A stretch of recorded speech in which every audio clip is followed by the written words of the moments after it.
Welcome to the Diabetes Tour Guide. I am your host, Andy. I've worked in integrative health as a physician assistant for 4 years, and I've lived with type 1 diabetes for over 19 years. So I know that diabetes, just like medicine, not one size fits all. And there's a lot of stops along our tour, and I think too that you're learning as you read in the news or read certain things. Diabetes is just going to continue to get more and more complicated, more and more nuanced, and honestly, in my opinion, a lot cooler. So hang tight with me as we are going to go into very, very small details about diabetes as we grow together. This is a series about the molecules of diabetes. We've talked already about insulin, and now we're talking about glucose. It's not really the antagonist, but it also plays almost kind of opposite. Technically, insulin and glucagon are kind of the opposites as far as hormones, which we'll go to in another episode. But with glucose, we've already talked about what happens when there's enough, when there's too little, and now we're going to what happens when there's too much. When there's too much, there's something called hyperglycemia, or too much sugar in the blood, hyperglycemia. So with this, remember that sugar is very glycosylated. It's sharp. If you get a sugar, almost like a sugar cube that you would put into your coffee, very, very sharp. So when it accumulates, it bunches up into the blood and starts to push through the blood. And when it pushes through the blood, it's pushing through vessels. And remember that vessels go everywhere. Blood needs to be delivered all over your body. When it gets pushed through smaller vessels and arterioles, arteries and arterioles, that sort of system, it can cut. Sugar is almost like ninja stars in your blood. It provides the things that you need. So it provides energy. Remember, it's fuel for the cell. Glucose gets broken down into ATP. That's the primary energy molecule. But also, too, if there's too much, it's almost like having a traffic jam with Mad Max cars. So it has all those spikes along it and just cuts along the sides. That's where you get the problems that happen with hyperglycemia. So there is a compensatory mechanism of insulin. So what happens when there's hyperglycemia is that more insulin comes out to help get glucose out of the vessel into the cell or to the target organ. So remember, that's how insulin works. It's a lock and key hormone that directs glucose. So with more glucose, there's more insulin. That's going to be the compensatory mechanism.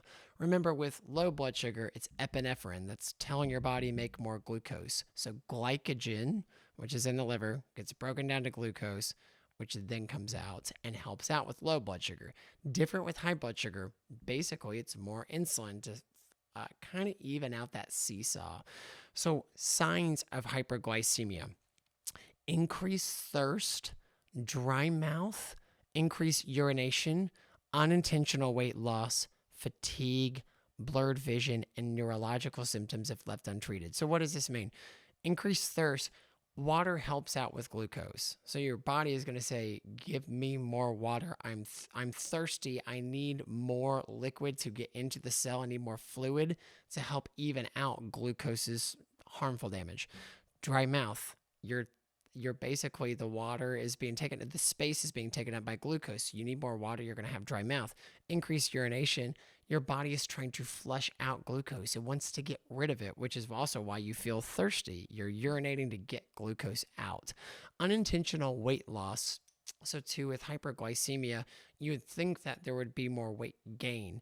Really, too, if left untreated without insulin. So when insulin outweighs glucose, insulin likes to store fat. If you remember from the insulin episodes, there's inhibit lipolysis. Insulin prevents fat breakdown.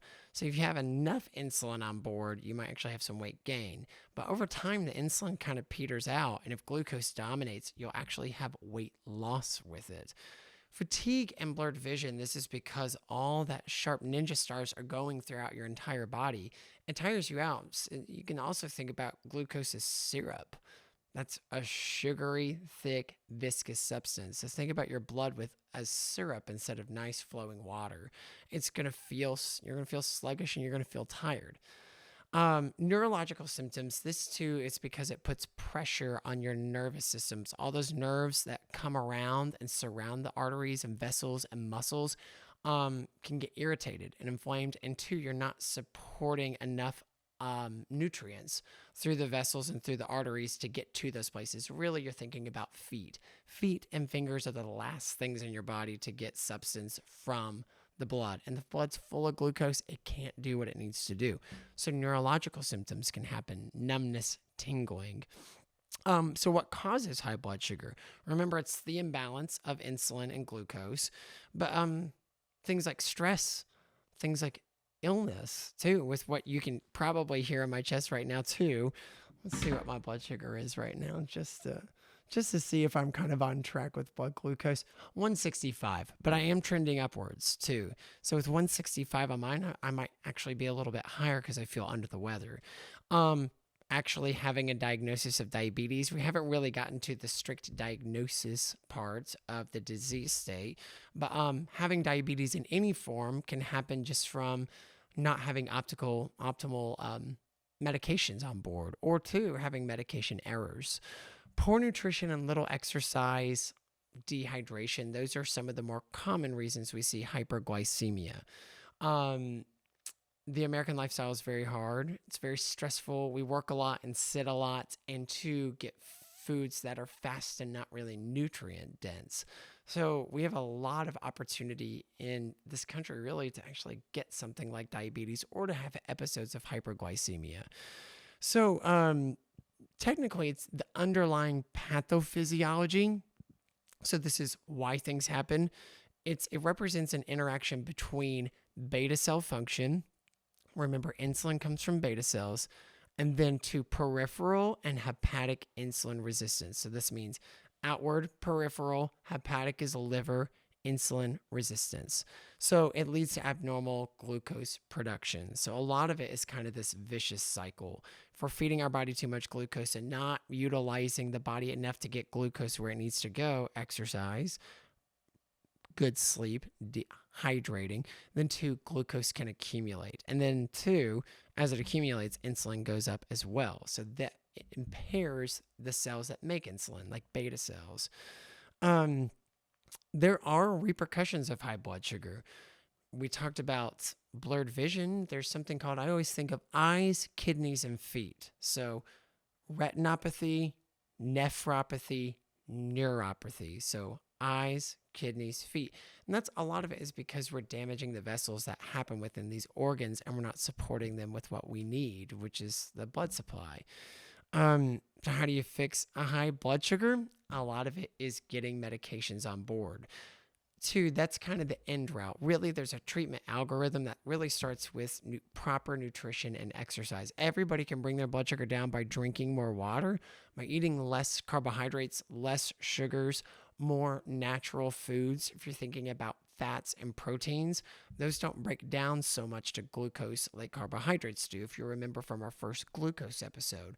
So proper nutrition will help bring it down. Exercise, your muscles need glucose because remember, glucose is energy. So if you're exercising, glucose gets out of the vessel into your muscles. Those are two of the, and more water. Remember too, water helps flush things out. It helps get fluid back into the vessel and helps flush out some of the glucose.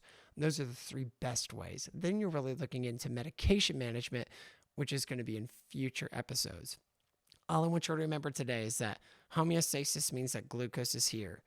Hypoglycemia means that too little glucose, the body tries to compensate with epinephrine, and you need to give glucose. Too much glucose, hyperglycemia, your body tries to compensate by paying out all that glucose. Really what we need to do is have good nutrition, exercise, water, and then medication management. That is it for today. That's a heavy episode.